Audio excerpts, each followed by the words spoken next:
Practice number 9 was about to prepare a solution with a specific concentration. Before we have to calculate, and the calculation were performed in order to obtain a 0.5 molar solution of the following compounds.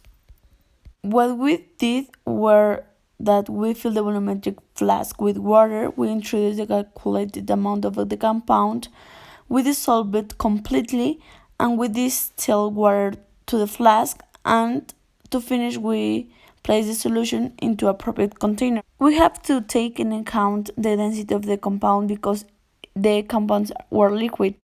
In this practice we have problems to dissolve completely the compounds.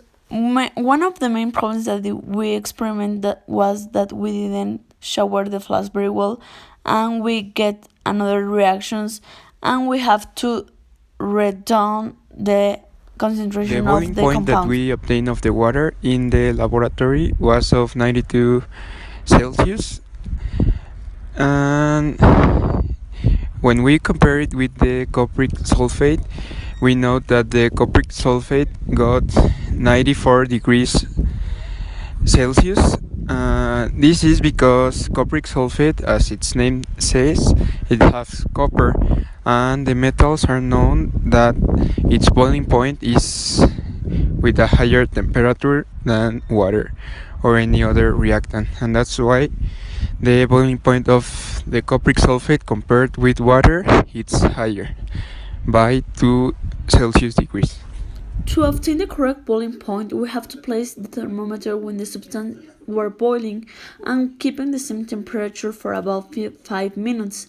Next, we have to place the thermometer in the middle on the low surface without the thermometer touching the glass where the liquid is. We obtained the boiling point of 3 substances. One of these was the silver nitrate, where it is higher than that of the water since it was found that it is diluted a metal inside and needs more temperature to boil, and we expect it to boil at 93 degrees with a molarity of 5. In this part of the practice, we measure the melting point of cyclohexane when we add different measures of camphor.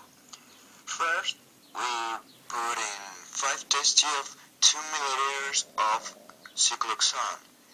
Then we put different measures of camphor, 0.5 grams, 1 gram, 1.5 grams, 2 grams, and 2.5 grams.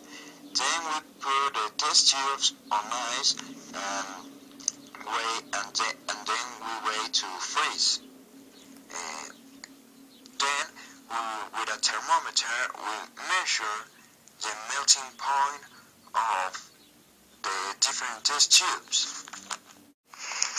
The cyclohexane and the amount of camphor that we add to the test tube are directly related, because when we add more camphor, the time of that takes to the camphor to freeze is more, and the melting point decreases.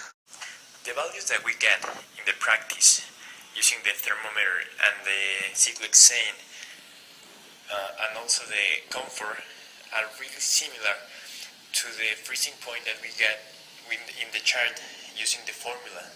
So what we can conclude is that both results are reliable, but using the formula is always a little bit more accurate. I think that this practice was really good, because I could finally see how the formula and all that kind of stuff that we saw last semester really works in the real life, and how all the formula of the freezing point can really be used in a real life problem.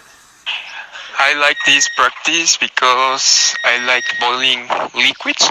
I like how it seems when the bubbles get out, and I like using the thermometer. The practice was a little bit difficult for me because we divided the work and the time wasn't not enough, but also we could understand the changes of some substances and how they react. We could note their colligative properties adequately mined.